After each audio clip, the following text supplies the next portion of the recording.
Good morning विद्यार्थियों। आज हम हिंदी साहित्य में मुक्ता पुस्तक से हमारा पर्यावरण नामक पाठ पढ़ेंगे। सर्वप्रथम पाठ परिचय। आज मानव पर्यावरण के प्रति सजग हो चुका है। मानव अपनी करनी के परिणाम निरंतर भुगत रहा है।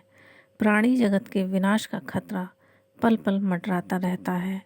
मानव ग्लोबल वार्मिंग और प्रदूषण समस्या के निवारण के प्रयास कर रहा है। जल, भूमि, वायु और ध्वनि प्रदूषण समाप्त करने के अभियान चलाए जा रहे हैं। हम सभी को प्रदूषण नियंत्रण हेतु सकारात्मक प्रयास करते रहना होगा, अन्यथा प्रकृति अपने साथ हुए मनमाने व्यवहार का बदला लेती रहेगी। आइए विस्तार से जानें हमारा पर्यावरण नामक पाठ में क्या है। सर्वप्रथम पर्यावरण दो शब्दों से मिलकर बना है। परि धन आवरण। परि अर्थात चारों ओर, आवरण अर्थात ढका हुआ। कहने का अर्थ यह है जिसने हमें चारों ओर से ढका है वह पर्यावरण है। पर्यावरण को इस प्रकार परिभाषित किया जा सकता है कि हमारे आसपास का प्राकृतिक वातावरण जिसमें हम रहते हैं पर्यावरण कहलाता है। हवा, पानी, धूप, वर्षा, गर्मी, सर्दी, भूमि, पर्वत, नदियाँ, पेड़ पौधे आदि पर्यावरण के ही अंग हैं। अर्थात ये सभी अंग मिलकर पर्यावरण बनाते हैं। ये सभी हमारे जीवन को प्रभावित करते हैं। इसलिए यह आवश्यक है कि हम पर्यावरण को अपने अनुकूल बनाए रखें। प्रकृति ने हमें बहुत सी वस्तुएं प्रदान की हैं जिसके कारण हमारी पृथ्वी सुहावनी और सुंदर दिखती है। पर्यावरण की सभी वस्तुएं मिलकर पर्यावरण को सुंदर बनाती हैं। हमारी पृथ्वी पर कहीं ऊंची ऊंची पर्वत श्रृंखलाएं हैं तो कहीं गहरी घाटियां हैं, कलकल करती नदियां हैं, झरने हैं, हरे भरे बाग बगीचे, तरह तरह के जीव जंतु सभी हमारे मन को मोह लेते हैं। प्रकृति की गोद में अनायास ही माता के दुलार का आनंद प्रतीत होता है। तभी तो धरती को धरती माता कहा जाता है। धरती को धरती माता क्यों कहा जाता है? पृथ्वी पर कोई भी प्राणी, जितने भी प्राणी हैं सभी को पृथ्वी अपना स्नेह प्रदान करती है, उसकी सभी आवश्यकताएं पूरी करती है। जिस प्रकार से एक माता अपने सभी बच्चों की आवश्यकताओं का ध्यान में रखते हुए उनको पूरा करती है, इसी प्रकार से जितने भी जीव जंतु पृथ्वी पर हैं उन सभी की आवश्यकताएं पृथ्वी पूरा करती है। हमारी पृथ्वी पर जो पेड़ पौधे, जीव जंतु, नदियाँ, पर्वत आदि विद्यमान हैं, स्थित हैं, यही हमारी धरती माता के सुंदर वस्त्र और आकर्षक गहने हैं। इनसे सुसज्जित, इनसे सजी हुई धरती चित्ताकर्षक है ही नहीं लगती, बल्कि संपूर्ण जीव जगत के लिए जीवनदायिनी भी है, चित्ताकर्षक, मन को प्रसन्न करने वाली। इस विषय पर विचार करना अत्यंत आवश्यक है कि जिस धरती माँ पर हमारा जीवन निर्भर है उसी धरती माता के सौंदर्य को आज लोग नष्ट करने में जुटे हुए हैं। अपने स्वार्थवश मनुष्य धरती माता के गहनों और कपड़ों को लूटने में जुटे हुए हैं। अर्थात जैसा कि ऊपर बताया गया है, धरती माता के गहने क्या हैं? ऊंची ऊंची पर्वत श्रृंखलाएं, घाटियाँ, नदियाँ, झरने, हरे भरे बाग बगीचे, तरह तरह के जीव जंतु, ये सभी धरती माता के गहने हैं।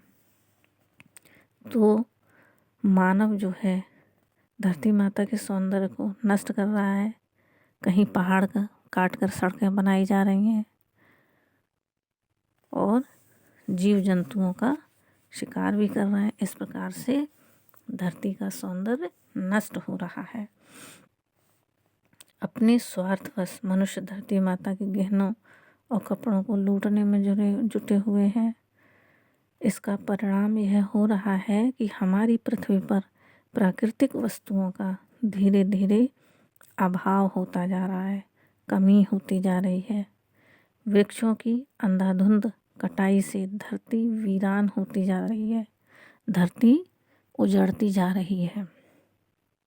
रेगिस्तान बढ़ रहे हैं और वर्षा अनियमित हो रही है। वृक्ष वर्षा लाने का काम करते हैं और मिट्टी को रोकने का काम करते हैं। जब पृथ्वी पर वृक्ष निरंतर कट रहे हैं, इसी कारण वर्षा का चक्र बदल गया है। वर्षा समय से नहीं होती है। उपजाऊ मिट्टी बहकर नदियों में जा रही है, जिससे नदियाँ उथली होती जा रही हैं। वर्षा होने पर पूरा पानी नदियों में समा नहीं पाता, अर्थात पेड़ों की कटाई होने से मिट्टी बहकर नदियों में चली जाती है, जिसके कारण नदियाँ उथली हो गई हैं और वर्षा का जल नदी में समाहित नहीं हो पाता, जिसके कारण बाढ़ आ जाती है। बादल बिना बरसे ही चले जाते हैं, परिणामतः जगह जगह सूखा पड़ रहा है। यदि हम वृक्षों की कटाई पर रोक नहीं लगाएंगे तो हमारा पर्यावरण दूषित होता जाएगा और धरती का अस्तित्व ही खतरे में पड़ जाएगा। अतः पर्यावरण को संतुलित बनाए रखने के लिए वृक्षों को लगाना और उनकी देखभाल करना परम आवश्यक है। अस्तित्व का अर्थ है उपस्थिति, अर्थात जो पर्यावरण की उपस्थिति है वह समाप्त हो जाएगी। अतः पर्यावरण को संतुलित बनाए रखने के लिए वृक्षों को लगाना और उनकी देखभाल करना परम आवश्यक है। एक ओर तो वृक्षों के अभाव के कारण गंदी हवा की मात्रा में वृद्धि हो रही है, अर्थात गंदी हवा, प्रदूषित हवा, कार्बन डाइऑक्साइड युक्त हवा, जहरीली गैसों से युक्त हवा। कैसी हवा है? गंदी हवा है, जो कि पर्यावरण को अशुद्ध बनाती है। दूसरी ओर कल कारखानों से निकलने वाला धुआं वातावरण को दूषित कर रहा है। पेट्रोल और डीजल के चलने वाली गाड़ियाँ लगातार वायु को प्रदूषित कर रही हैं। प्रदूषित वायु के कारण मनुष्य अनेक प्रकार की बीमारियों से घिरता जा रहा है। दमा और फेफड़ों की बीमारियां दिनों दिन बढ़ती जा रही हैं। जहां एक ओर वायु प्रदूषित हो रही है, वहीं दूसरी ओर जल प्रदूषण भी तेजी से बढ़ रहा है। गंदे पानी में रोगाणु आसानी से पनपते हैं। रोगाणु अर्थात रोग के अणु और बीमारियां फैलाते हैं। शहरों में कल कारखानों से निकलने वाली गंदगी नदियों में डाली जा रही है।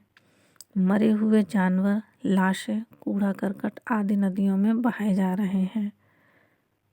अर्थात जल प्रदूषण का क्या कारण है? शहरों में जो कारखाने हैं उससे निकलने वाली गंदगी, मरे हुए जानवर, लाशें, कूड़ा करकट आदि नदियों में बहा दिया जा रहा है, जिसके कारण जल प्रदूषण भी बढ़ रहा है। आज गंगा जैसी पवित्र नदी का जल भी प्रदूषित हो गया है। यहाँ तक कि पीने का पानी भी मिलना कठिन होता जा रहा है। यदि मनुष्यों का यही हाल रहा तो वह दिन दूर नहीं जब संपूर्ण जीव जगत का अस्तित्व खतरे में पड़ जाएगा, अर्थात संपूर्ण जीव जगत, प्राणी, जिसमें पशु पक्षी, इनका जीवन भी खतरे में पड़ जाएगा। यदि हम अभी भी न जागे तो बहुत दूर हो जाएगी, अर्थात पृथ्वी पर फैले प्रदूषण अपने पर्यावरण के प्रति जागृत नहीं हुए तो हमारा संपूर्ण जीव जगत अस्तित्व खतरे में पड़ जाएगा। यदि हम अभी भी न जागे तो बहुत देर हो जाएगी। किसी कवि ने इन पंक्तियों में अक्षरशः सत्य कहा है, नहीं अभी तू मानेगा तो पीछे पछताएगा, क्षण भर में सब मिट जाएगा, नहीं समझ तू पाएगा, घायल धरती प्रतिशोध करेगी, चंडालिन बन जाएगी, वह भीषण विध्वंस देख यह दुनिया थर्राएगी। अर्थात इन पंक्तियों का आशय यह है, यदि अभी भी आपने पर्यावरण को सुधारने का प्रयास नहीं किया तो मनुष्य जाति पछताएगी और सारा संसार एक क्षण में समाप्त हो जाएगा। इसलिए हमें पर्यावरण को सुधारने के निरंतर प्रयास करते रहना चाहिए। और पृथ्वी प्रतिशोध भी ले सकती है। किस तरह से? कहीं भूकंप आता है, कहीं बाढ़ आती है, तूफान आता है। इस प्रकार से पृथ्वी आपसे बदला ले गई और वह भीषण विध्वंस देख यह दुनिया थर्राएगी। और जब पूरी दुनिया में विध्वंस होगा तो दुनिया थर्राएगी, कांप जाएगी। विनाश देखकर पूरी दुनिया कांप जाएगी। इसलिए हमें निरंतर पर्यावरण सुधार के कार्य करते रहना चाहिए। हमें यह कोशिश करनी चाहिए कि हमारा पर्यावरण प्रदूषित न हो, हमारे पर्यावरण से प्रदूषण समाप्त हो जाए, अर्थात पृथ्वी पर हमारा पर्यावरण सुख पहुंचाने वाला हो, शुद्ध हो, ताकि मानव जाति का अस्तित्व खतरे में न पड़े। धन्यवाद विद्यार्थियों।